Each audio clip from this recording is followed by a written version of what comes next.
For 4 years, I followed the affluent alpha, Chief Feay, only to find myself unexpectedly pregnant. In the midst of my pregnancy, his fiancée struck me, leaving my right ear deafened. Chief Feay remarked, "I warned you against wandering off. Why did you not heed my words?" It was then that I realized I was a presence to be concealed. After the child was born, I was forcibly subjected to the removal of my glands. Heartbroken and desolate, I fled in utter disarray that I took nothing with me, not even my child. 1. I was treated as a pawn to settle debts owed to Chief Feay. After my transformation into a superior omega, my family disintegrated. My inferior alpha father harbored suspicions that my inferior omega mother had been unfaithful, pointing an accusatory finger at me, declaring that I was not his biological child.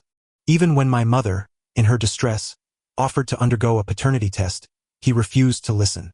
He indulged in drinking, gambling, and spreading malicious rumors about my mother being a bad woman. He celebrated his victories with revelry, only to return home inebriated, unleashing his wrath upon my mother. When he lost, he sought solace in alcohol, returning home to unleash his fury through violence. I attempted to protect my mother, enduring the beatings alongside her, but she pushed me away in anger, blaming me. "It's all your fault.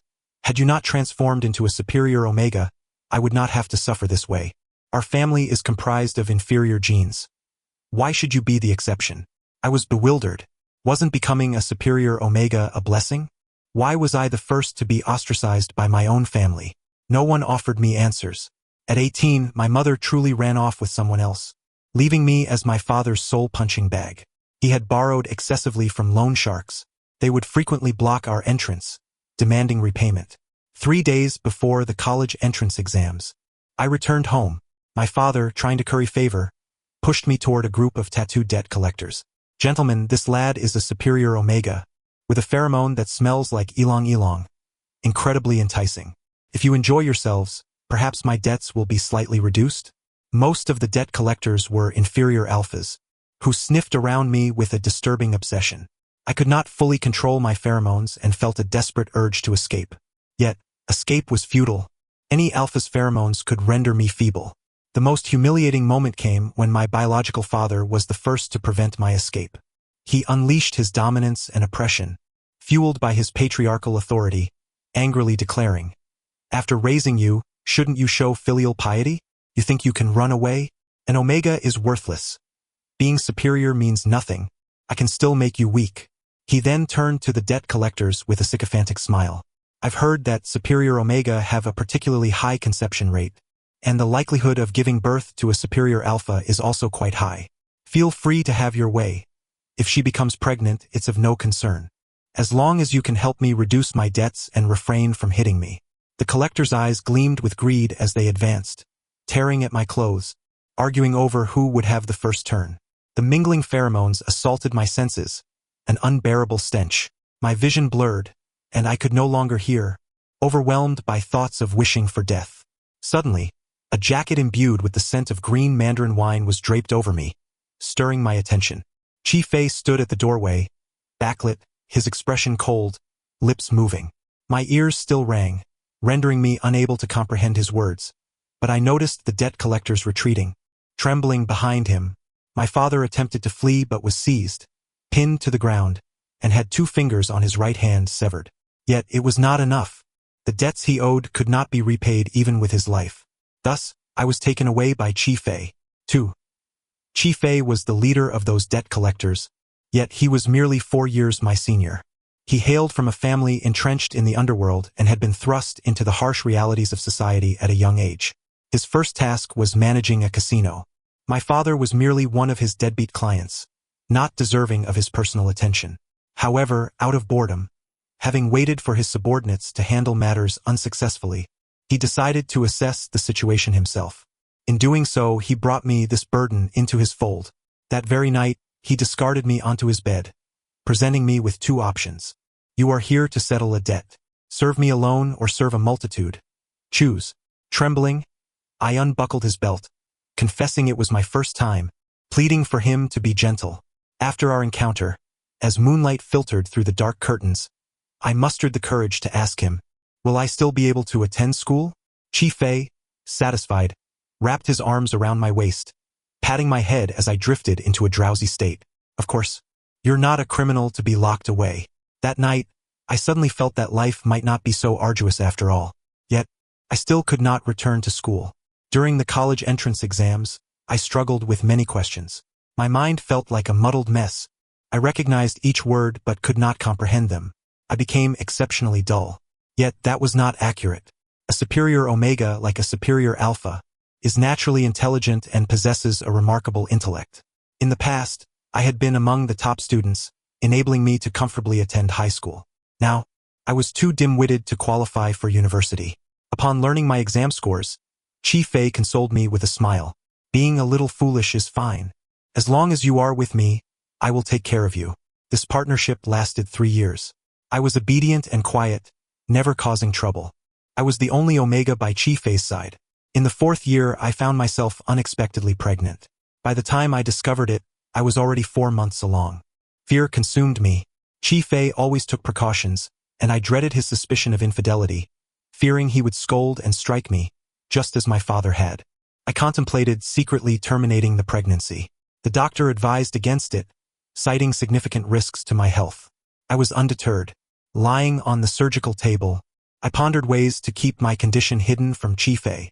In the next moment, he appeared before me, immediately scolding me. You dare to terminate my child? After some contemplation, I asked, don't you suspect this child isn't yours? Chief Feay laughed in disbelief, gripping the flesh at the nape of my neck, creating an involuntary shiver within me. I'm not that foolish. Besides, I've marked you. Who would dare touch you? I reached back to feel the slight bump of the bite mark on my neck. So this was the potency of a superior alpha's mark. My mother had also been marked by my father. That mark, apart from restraining my mother, had no positive effect, serving as an invisible prison that confined her for half her life. I feared becoming like her. I murmured to Chief Feay, will this mark stay with me for a lifetime? His gaze held no mirth, lips curling slightly as he looked down at me. What do you expect? He manipulated my gland with a heavy hand. The gland was highly sensitive and could not withstand stimulation. I felt my body weaken, collapsing into his embrace. Unless this is excised, you will forever remain my omega. I pulled his hand away, covering my gland, shaking my head vigorously. It hurts. Please don't remove it. Chief Feay snorted coldly, knowing pain is enough. He led me into a solemn house, taking photographs as if capturing a criminal's mugshot on television. Surely, it was due to my father's overwhelming debts that he feared I would flee, deliberately leaving me with my vulnerabilities. After the photographs were taken, the first thing Chief Feay did upon taking me home was to insist that I take my medication. Here, take your medicine. I was unaware of the nature of the pills. After discovering me in the hospital, Chief Feay had taken me for numerous examinations, leaving me utterly bewildered. He had conversed with the doctor for an extended period before returning with an assortment of medications. When I inquired, what are these? Must I take them? He scrutinized me for a considerable time, then lowered his head to count the pills before forcing them into my mouth. In a hushed tone, he declared, you are far too thin. These are nutritional supplements. None of the so-called nutritional medicines bore any labels. I placed my hand gently on my abdomen and asked softly, are they good for the baby? Chief Feay hesitated for a moment before nodding. Of course. So I decided to comply and take them. I obediently consumed the medicine, yet Chief Feay became increasingly reluctant to touch me. He relinquished the master bedroom to me and retreated to the guest room to sleep. I felt a pang of sorrow but dared not question him. I was merely a means of repaying a debt, unworthy of harboring hopes of being cherished. In the stillness of the night, I would embrace the clothes he had discarded, finding solace in their scent. The next morning, upon noticing my actions, Chief Feay smiled knowingly. He then proceeded to change his attire thrice throughout the day, teasingly asking, when will you build a nest? If we were to build a nest, wouldn't this amount of clothing be insufficient? Since following him, I had yet to establish a home. Each time I entered a heat cycle, he was present, but this time, he was absent. After I became pregnant, he forbade me from accompanying him to work, insisting that I rest at home. One day, I overheard one of my guards remark, isn't the boss off to resolve his fiancée's troubles? It seems so. They say the boss has arranged a little low for him. In that moment, my heat cycle suddenly surged. The guards, startled, immediately called Chief Feay and rushed to procure suppressants. They had not anticipated that I would venture outside. I sought Chief Feay, but my mind was clouded, rendering me aimlessly lost on the streets. Encountering numerous alphas, they encircled me, creating a cacophony of noise and an unbearable stench. My entire body ached. I was struck several times, and one of them questioned me, "Aren't you clinging to Chief Feay just for money? How shameless can you be? How much have you gained? That rightfully belongs to me. Hand it over." I clutched my head, shaking it vigorously. I wanted to proclaim my innocence. Yet in the next instant I lost consciousness. When I regained awareness, I found Chief Feay standing before me, accompanied by a striking Omega, his expression dark and brooding.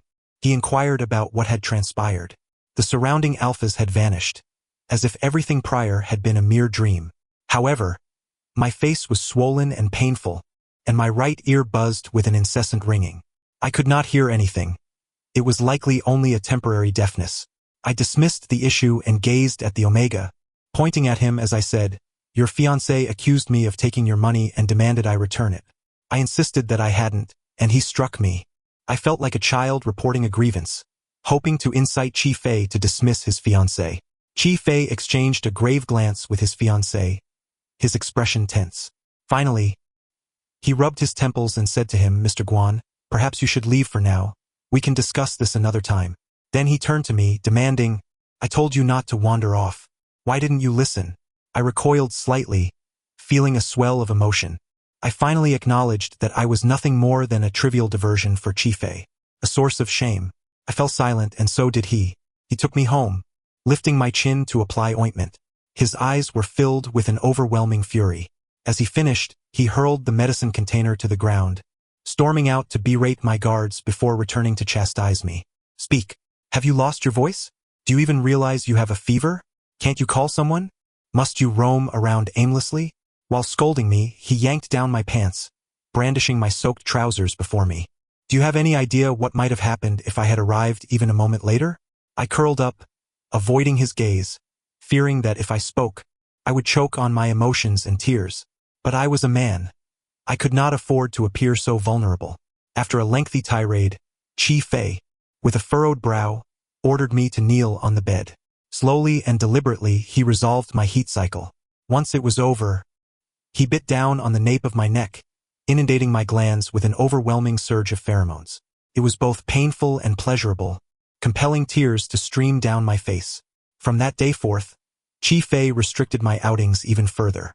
He frequently brought his fiancée home, scrutinizing my every action and whispering with him. A sense of resentment toward Chief Feay began to grow within me, yet I felt unworthy of such feelings. I was nobody to him. I withdrew into silence, often lost in thought. Chief Feay provided me with an increasing quantity of medication, and I no longer questioned it, simply taking it as instructed. For months later, I gave birth prematurely to a remarkably quiet little boy, who resembled a small kitten. He was exceptionally tiny and remained in an incubator from the moment he was born. I constantly felt guilty for bringing him into the world as an illegitimate child. How would he live? Would he suffer as I did, devoid of freedom and happiness? Yet I pondered too much. Just as I emerged from my confinement, Chief Feay's fiancé came to assert his dominance. He resented Chief Feay for marking me and plunged a fork, meant for steak, into my gland. I feared reporting this to Chief Feay, worried I might not be chosen. I concealed my wound for several days. Chief Feay was preoccupied, engrossed in work and visiting the hospital to check on our child, and did not notice. By the time he discovered it, my wound had already become infected and necrotic. He erupted in anger, punching the wall, his knuckles bleeding as the wall turned crimson. He seemed oblivious to his own pain. Silently, he took me to the hospital, where they excised my gland. He did not believe my account, dismissing it as madness, unwilling to accept that his fiancée had deliberately harmed me to sever the mark. "You are insane," he said. I remained silent, unsure how to protest, merely burying my left ear in the blanket. Chief Feay was unaware that I had lost the ability to hear his words in my right ear. It was all so foolish, and the sadness weighed heavily on me. Seizing the opportunity while Chief Feay conversed with the doctor, I took a moment to glance at my baby. Chief Feay had named him Chiyu. He appeared frail, his eyes resembling mine, lacking any luster. Why was I chosen to be his father? He deserved a better father. After one last look, I turned and walked away. I wandered through old streets, took narrow paths, and traversed bustling areas for an extended period. From the place of my birth, Chief Feay's B city, I journeyed far from it to the A city where no one recognized me. I randomly selected an old street to settle down. I lived carelessly, neglecting my appearance, refraining from cutting my hair or shaving. Time slipped by unnoticed. A new neighbor asked for my name, and after much contemplation, I could not recall. Observing my deafness and aged appearance, he dubbed me Deaf Uncle. I could not be bothered to correct him, nor did I remember my age. I simply borrowed money from him. Yigue, lend me some money. For what? To buy alcohol. Not lending. Stingy. He, like me, was a recent arrival, a rather petty alpha. However, without my gland and pheromones, I was no longer susceptible to the alpha's influence. I held no fear of him. She carried a child in her womb, patting her belly and declaring, "I am indeed pregnant. I still need to save money to care for the baby. Uncle Long, can't you drink a little less?" I paid no heed, busily picking up discarded bottles to earn some spare change for alcohol. When intoxicated, my spirits soared inexplicably high. Yet, I sensed a veil of forgotten memories lingering. The sight of Yi Gui's belly stirred vague recollections.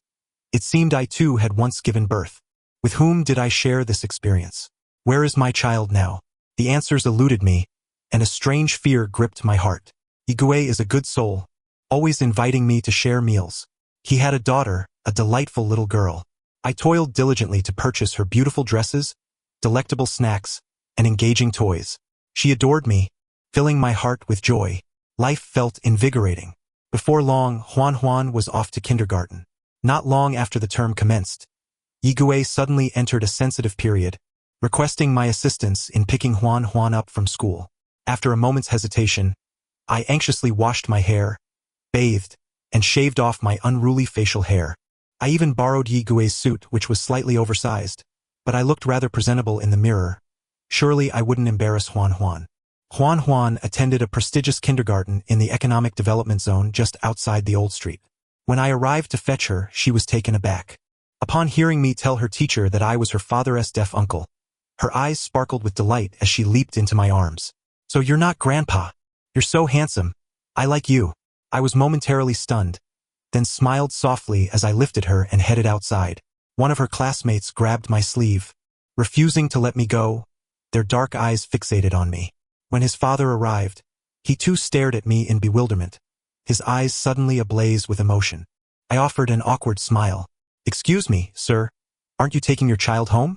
He trembled slightly, murmuring, "Sir? Yes, sir. I'm in a hurry to get home. Could you please persuade your son to let go?" He covered his face with his hands and wiped away tears, not only failing to convince his son to release me but allowing him to cling even tighter. "This child has autism. He rarely connects with anyone. Could you perhaps play with him for a while? I can pay." Glancing at the boy, I felt an inexplicable reluctance to accept his money, simply nodding in agreement. Very well then. I held a fondness for children and could not bear to see them in distress. Thus, I took Huan and the little boy home. The man insisted on following me, and I indicated that I would be taking the child to school the next day, suggesting he could return home. He seemed not to understand, trailing closely behind me. He inquired whether Huan was my biological daughter.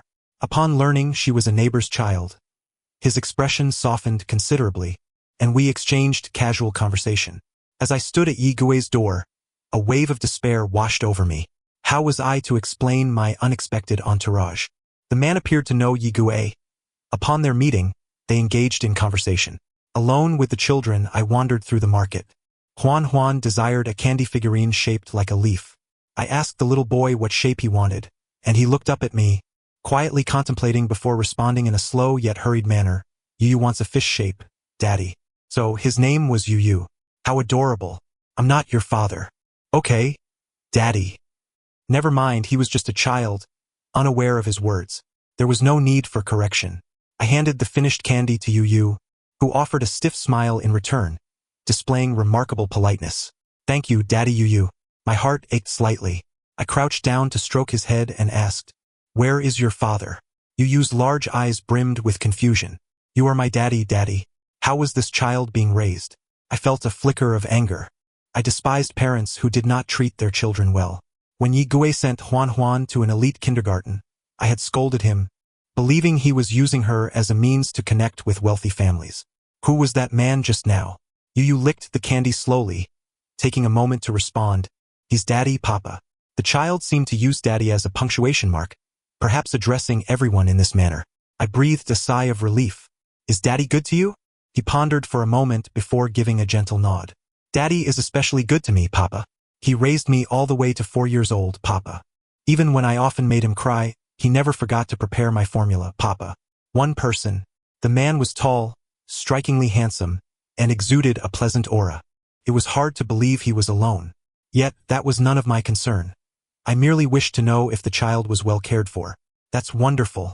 You should grow up happy. I stood, holding one little treasure in each hand, and strolled leisurely from one end of the street to the other. As I contemplated heading home, I turned around to see the man standing at a distance, observing me with an odd expression. Half smile, half tear. Curiosity piqued.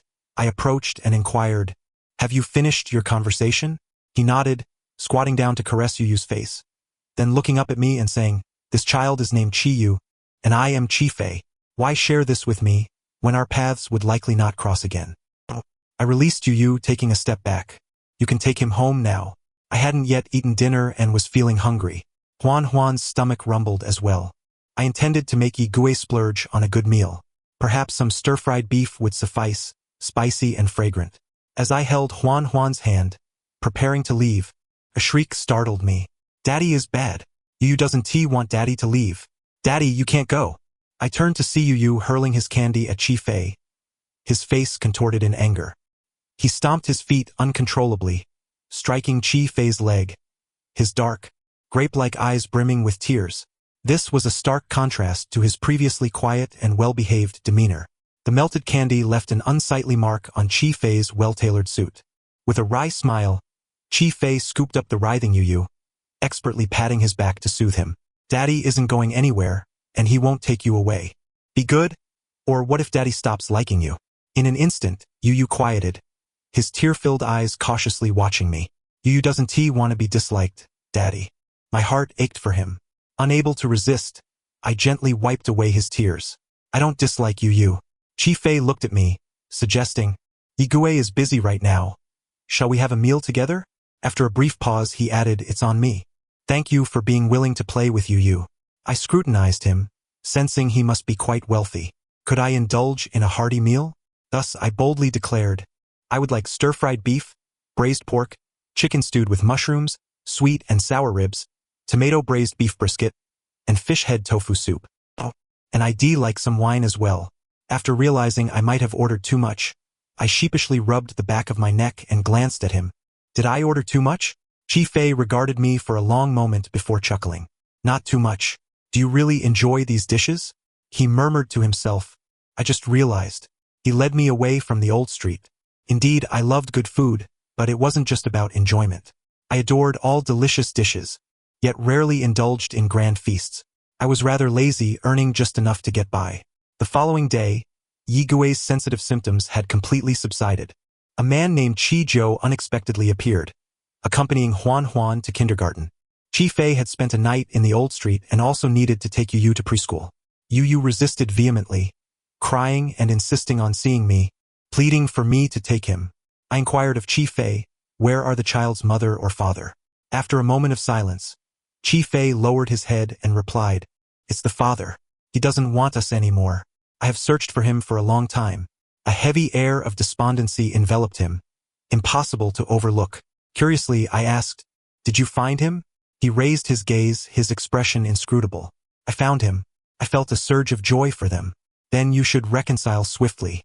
The child longs for his father. It would be best if you both took him to and from school together." "I cannot always assist you. I need to work to earn money for my drinks." I held Yu's hand and walked toward the kindergarten, agreeing to help just this once. Chief Feay grasped Yu with his right hand while his left hand clutched a string of prayer beads, which he incessantly twirled. After a considerable time, he softly asked, "May I hire you to take him to and from school? 100,000 yuan a month." I was taken aback. I hadn't earned that much in the past 3 years. He was indeed wealthy and generous, but he also bore the air of a conman. I scrutinized him suspiciously. Are you a fraud? To prove his honesty, Chief Feay asked me to take out my phone, intending to transfer money. Yet after flipping through it, he returned my phone to me. Your WeChat and Jifu Bao are not under real name registration. Of course, I didn't even know who I was. I lacked an ID. This phone was given to me by Yi Guei, registered under his identity. I seldom used it, but on urgent matters like yesterday, I couldn't do without it. I have no ID and do not know who I am. I only accept cash for work. You should also pay me in cash. Chief Feay paused, his voice hoarse. All right. After dropping the child off at kindergarten, he led me to a bank counter, where he withdrew 100,000 yuan in cash on the spot and handed it to me. I had never seen so much money before, feeling both delighted and apprehensive. I repeatedly confirmed, I only need to take you to and from school, correct? Chief Feay nodded. If necessary, I hope you can also play with him during your free time. A trivial matter. You truly regret it? I I fear you might regret it. With such a sum of money, only a fool would have regrets. Chief Feay must be a fool. What kind of employer hires a nanny like this?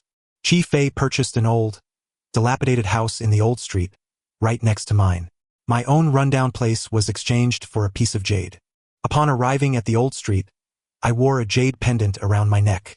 A middle-aged man proposed to trade his house for my pendant, and I consented. I had no idea where that pendant came from, only that I was exceptionally poor, and my jade could hardly be genuine. I had made a significant profit. Thus, when Chief Feay inquired about how I acquired my house, I candidly shared the truth. Chief Feay's complexion fluctuated between pale and flushed, akin to a chameleon. He turned away, avoiding my gaze, and murmured to himself, Forget it. Forget it. You sought this out yourself. As long as I am alive, that is enough. What was he muttering about? I slammed my drink down and instructed him to pour me another. You recognize me, don't you? Do you know my name? Chief Feay stared at me blankly for a few seconds before pouring the drink. I know. Your name is you sure, the you of worry-free, and the sure of right and wrong. Your birthday is October 10th, and you are 26 years old. How peculiar. Why did he know more about me than I did? Could it be that I am the person you are searching for? Chief Feay paused, bowed his head, and his shoulders trembled slightly. He was laughing. What are you laughing at? Chief Feay replied with a smile, laughing at how you've become more astute. What did he mean? Am I truly Yu's father? Chief Feay nodded, yet I failed to comprehend. Then why did I leave you both? Chief Feay was taken aback. He filled his own glass and drank it in one gulp. He appeared equally perplexed. I do not know. Perhaps I simply did not take good care of you. Am I a criminal? Do you need to keep an eye on me? Chief Feay shook his head, choosing not to elaborate. He meandered around me each day as if he had no serious business to attend to.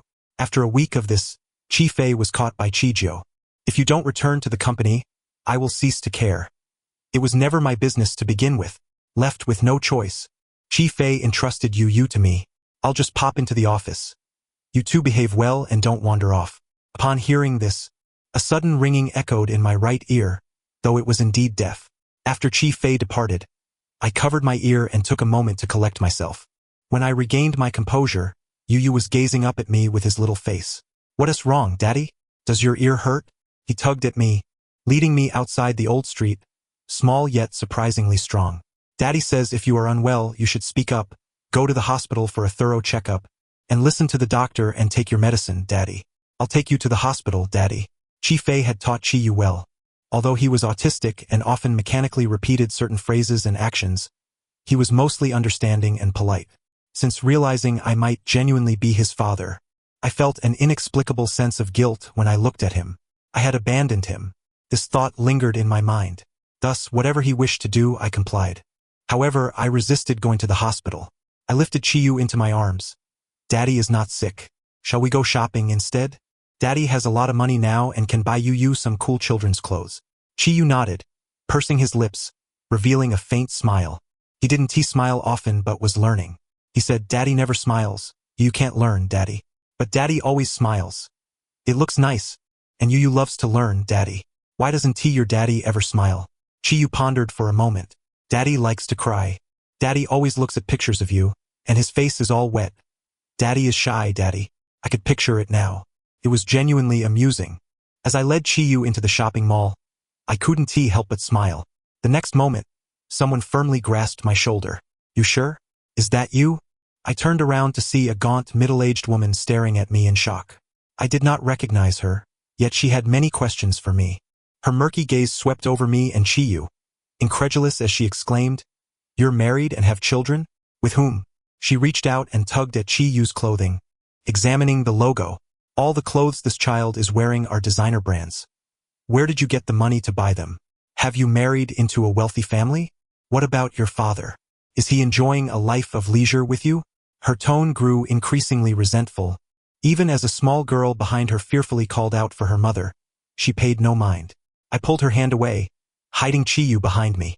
Calmly, I said, "I'm sorry, you have mistaken me for someone else." The middle-aged woman suddenly went wild. "I've mistaken you for someone else? I gave birth to you on October 10th, 1999. Your father was inebriated and thoughtless, naming you Yushur. When registering your household, the official misheard it and recorded it as Yushur, and it was never corrected. Now that you have found success, you wish to disavow your mother, do you? Just like your heartless father, a wolf in sheep's clothing." With each word she uttered, my mind grew more muddled. In the end, she cried, pounding her fists against my shoulders, "Little Shur, have compassion for your mother." She pulled the little girl in front of me, sobbing uncontrollably. "Your mother has never lived a good life. I do not blame you, but your sister is still young. Have pity on us. Grant your mother some money, so your sister can enjoy a better life, will you?" I covered my buzzing right ear, numbly gazing at the frightened, tear-streaked little girl. "I have no money." The woman would not relent. "I don't believe you. You are my son. Now that you have succeeded, you ought to honor your parents. You should share your wealth with me. If you refuse, I will sue you." These words felt eerily familiar, yet I could not recall where I had heard them. Nor did I wish to ponder it.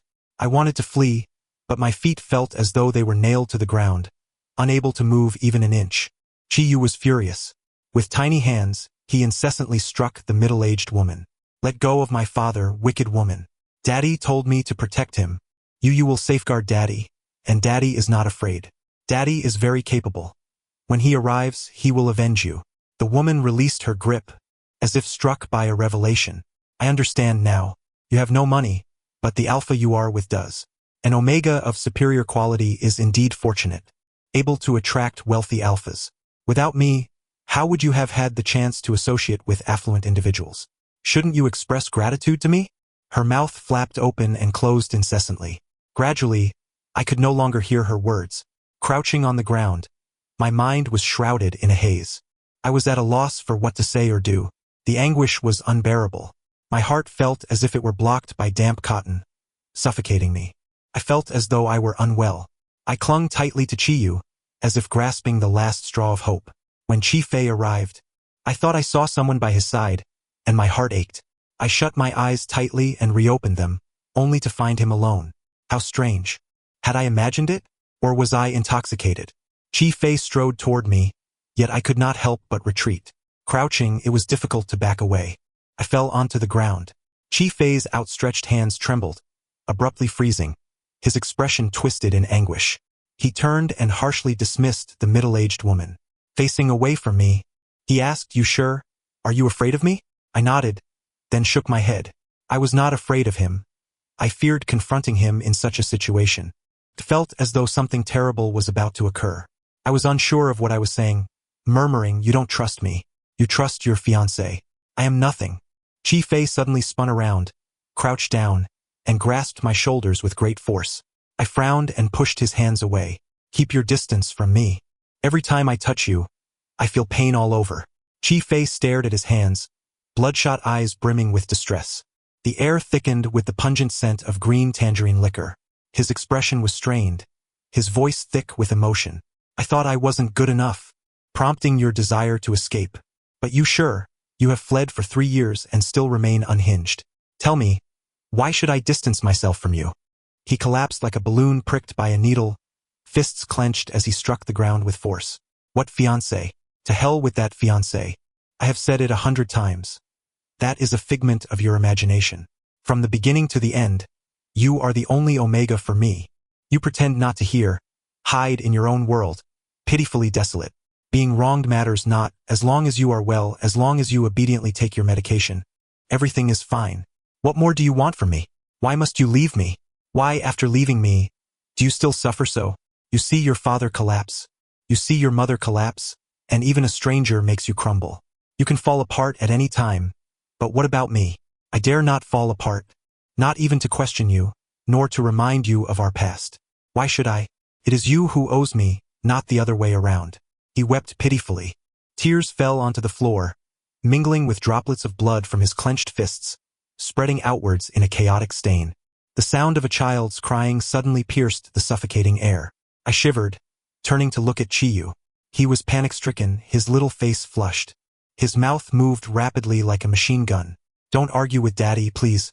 I don't want Daddy to leave me. You said you would protect Daddy well. Why are you shouting at him? You said Daddy was sick, right?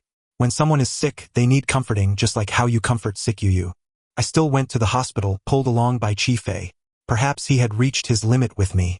He made an appointment with the neurology department and subjected me to a series of tests and questionnaires. By the time I emerged, Chief Feay was already gone.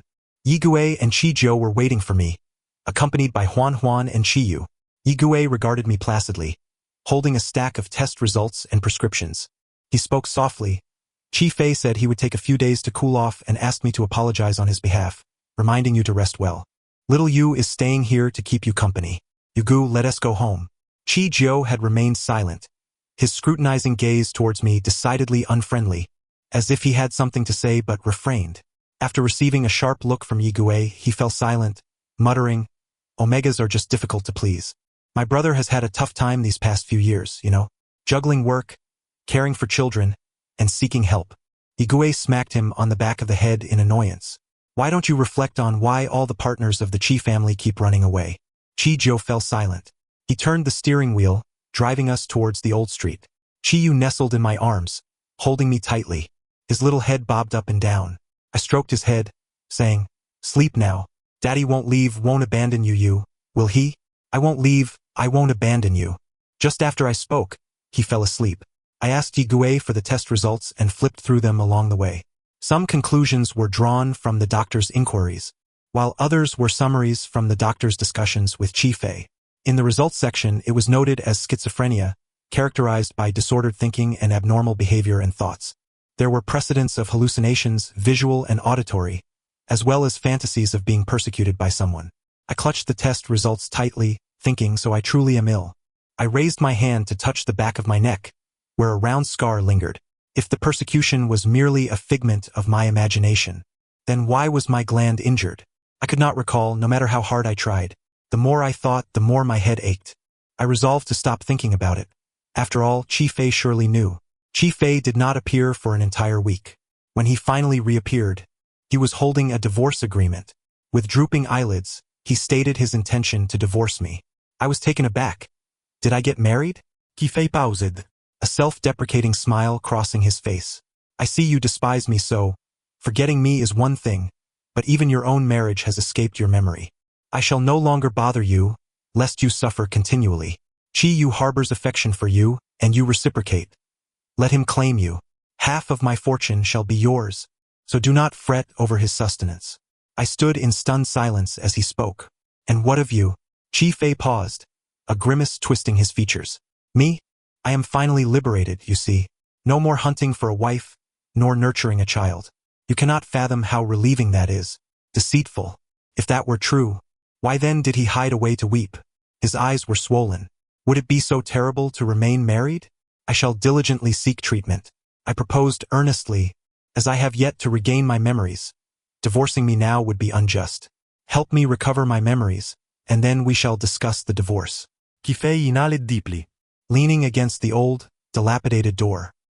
He covered his eyes with one hand, remaining silent for an extended period. I assumed he was unwilling, fed up with me. Yet, in the end he uttered, I truly owe you. He introduced me to a young man, who bore the unique fragrance of an omega. The moment I laid eyes on him, a wave of irritation washed over me. He seemed to sense it, hastily raising his hand to reveal a simple, rustic ring. I am already married. My relationship with Chief Feay is strictly professional. Although Chief Feay insists he has explained this multiple times, I find it necessary to clarify once more. His name is Guan Yu, a psychologist adept in hypnosis, and an old classmate of Chief Feay. Chief Feay sought him out to help hypnotize me into forgetting the traumas inflicted by my family of origin. However, our first meeting was far from dignified. The mention of my fiancé during my pregnancy triggered a feverish response within me, prompting me to seek out Chief Feay. In truth, I was merely returning to my home, where I encountered my father, who was once again intoxicated. Upon seeing me, he inquired about my financial status. When I replied in the negative, he resorted to violence, deafening me with his blows. Yet, upon seeing Guan Yu, a memory surged forth. He was the one who struck me. Chief Feay lamented, "What am I to do? I can only send him back. I asked you why you run around aimlessly, yet you remain silent, perpetually mute. I too am at a loss, left with no choice but to keep you confined at home. Guan Yu shall observe your condition. He is among the few esteemed hypnotists both domestically and internationally. After several attempts at hypnosis, you displayed no cooperation. Your defenses were exceedingly high. With no other option, I had to let him leave." I believed his words and allowed Guan Yu to attempt hypnosis once more. This time, I lowered my guard and hostility, which led to the recollection of certain memories. Upon awakening, Chief Feay regarded me with anxiety. Though I was still somewhat dazed, my mind was clearer. It was as though he had awaited this answer for an eternity, asking me, "So, can you tell me why you sought me out there?" I pursed my lips, bowed my head, and hesitated for a moment. I realized that perhaps my previous reticence, harboring everything within, had led to our current predicament. I finally spoke because it was there that I encountered you. Chief Feay fell into an abrupt silence. After a long while, he covered his face with his hands, exclaiming, "This is truly maddening. You are both infuriating and endearing." After a pause, he continued, "The most adorable. Hypnosis therapy cannot resolve everything in a single session. Guan Yu arranged a regimen for me, once a week, each session lasting 1 hour. Prolonged sessions would not be conducive to stabilizing my mental state. By the 4th visit, I finally recalled how my glands had sustained damage. It was I who engaged in self-harm. In my subconscious, I had come to view Chief Feay as my possession, yet my conscious mind felt unworthy, merely a commodity to settle debts. I believed that Chief Feay's declarations of love were not for me as a person, but for the pheromones I possessed as a superior alpha. I loathed Chief Feay's lack of fidelity. I resented being governed by pheromones, addicted to his scent. Most of all, I despised Guan Yu for seizing Chief Feay from me. Naturally, these were mere figments of my imagination. Consequently, I destroyed my own glands, framing Guan Yu for the act. In truth, he had not been present during that tumultuous period. Yet, I continued to see him, for my mind was unwell. Ever since I accepted my condition, everything began to fall into place. The chaotic memories unraveled and returned to order. I started to feel guilty. Reflecting on my past memories from an observer's perspective, I could only perceive my own dramatics. The exquisite jade was a betrothal gift from Chief Feay on the day we registered our marriage, valued in the millions, which I carelessly exchanged for a dilapidated relic. During my time with Chief Feay, our meals were lavish and delectable, yet I often lacked the appetite to partake. When Chief Feay inquired about my culinary preferences, I would dismissively respond that anything was fine. Such instances were countless. I felt too ashamed to face Chief Feay and Guan Yu, hiding away in my home for several days. When Chi Yu called for me, I remained indoors. Chief Feay pried open my door. "You must amend your tendency to hide when confronted with challenges." Chi Yu nestled in my arms, tears streaming down his face. "Please do not ignore me, father." As I gazed at him, a wave of guilt engulfed me like a tsunami. Consuming psychiatric medication during pregnancy carries a certain risk of affecting the fetus. The doctor had warned Chi Yu, yet he remained unfazed. "Even if I have a foolish child, I can care for him for a lifetime. Healing you sure is the primary objective." Chi Yu was a premature infant, arriving into the world with an unnerving silence. Once he began to speak, he was diagnosed with mild autism. As he grew older, his outbursts became increasingly disruptive. Chief Feay was reluctant to entrust him to others, investing considerable effort into his care. The more I learned, the more heartbroken and guilt-ridden I became. However, I could no longer afford to engage in internal conflict. I inquired of Chief Feay regarding my father's whereabouts. He led me to a psychiatric hospital. He is lively within, gambling with fellow patients and nurses.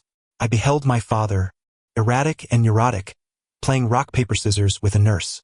Winning meant he would obediently take his medication, Losing would provoke threats of violence against the nurse. In other circumstances, nurses would ensure he always lost, compelling him to take his medicine. Yet, the nurse assigned to my father deliberately allowed him to win, and he would continuously unravel. Shouting and raving, he found himself confined behind the small iron bars of his room. Did you do this? Chief Feay nodded. I've also arranged for electroshock therapy. Would you like to see it and relieve some frustration? I shook my head, clenching my fists, my knuckles cracking. Open the door. I will deal with him directly. In the past, I had always feared my father's pheromones. Sour and repugnant, accompanied by the terror of physical abuse and verbal assault that rendered me immobile. Even now, I could still detect his foul stench. Yet, I had long lost my glands, relinquishing the omega's innate subservience to an alpha. I was left with mere olfactory senses. No longer did I tremble in fear. Why should I refrain from seeking retribution? Chief Feay smiled and instructed them to open the door, entering alongside me. Subsequently, I did not seek out my mother. She had borne me, yet she too was a victim of the patriarchal alpha-dominated household. I could ignore her, but I could not bring myself to blame her. After my complete recovery, I discovered the divorce agreement resting atop the bedside table. I retrieved it and placed it before Chief Feay, politely inquiring, "Shall we proceed with the divorce? I respect your choice." Chief Feay's expression shifted in an instant. He snatched the agreement from me and tore it in two. "Burning bridges? You must be dreaming." I smiled faintly, my lips curling into a grin that grew louder with laughter. Chief Feay gazed at me with a blank stare, her lips pressed together, her eyes shimmering with unshed tears. She accused me, "In the 4 years we've been together, you have never smiled at me like that." I explained, "Ever since my mother abandoned me, I have forgotten how to smile." "It's all right. It is never too late," she replied gently. Chief Feay tenderly caressed the scar on the nape of my neck, tucking a strand of my graying hair behind my ear. "You should dye your hair black. It's rather distressing to look at." "All right," I acquiesced. "I will dye it for you," she offered. Eventually, I moved into Chief Feay's home, and we took a family portrait together with Chiyu. My neighbor, once again, was Yigue. Epilogue. Chief Feay. I rescued a pitiful little kitten, its fragrance delightful.